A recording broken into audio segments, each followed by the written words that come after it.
I was afraid of the water, terrified of the water. And I learned how to swim, but what gets everybody in this training, in all special ops training, is the water confidence, where they try to pretty much drown your ass. You know, all of our lives we've been breathing, and they take that from you, and they want to see how comfortable you are in the water. And there's only 1% African Americans in special operations. And I didn't know anything about African, like a lot of them are negative buoyant, which I am, because of the bone density.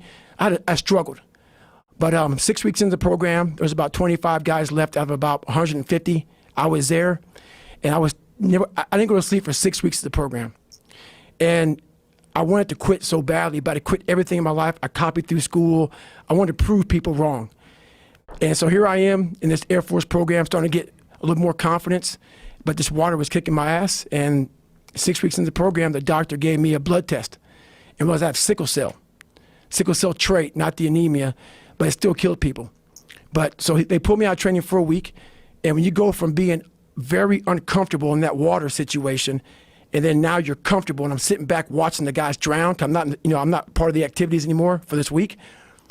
I didn't want to get back in that damn water again. So the fear overcame me, and all my insecurities from my dad, from this small town, from everything started coming back.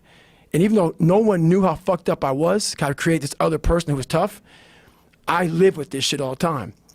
So me not wanting to go back in that water, the doctor called me back up. I thought I was going to get like a medical kick out of the military. So no quitting for me. They'll kick me out so I can have some pride. The doctor said, no, man, we could put you back in the training.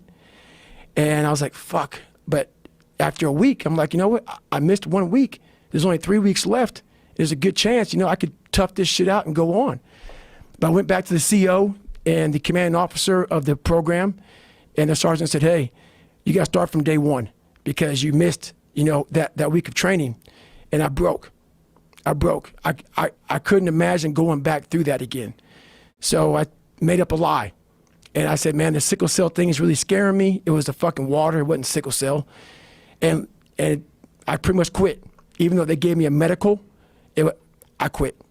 So from the age of 19 to the age of 22, I went and did a job called TAC-P, where you control fast movers behind enemy lines. Cool job, but there's no water. I was afraid of the water, so I avoided it. And I gained 125 pounds in that time frame.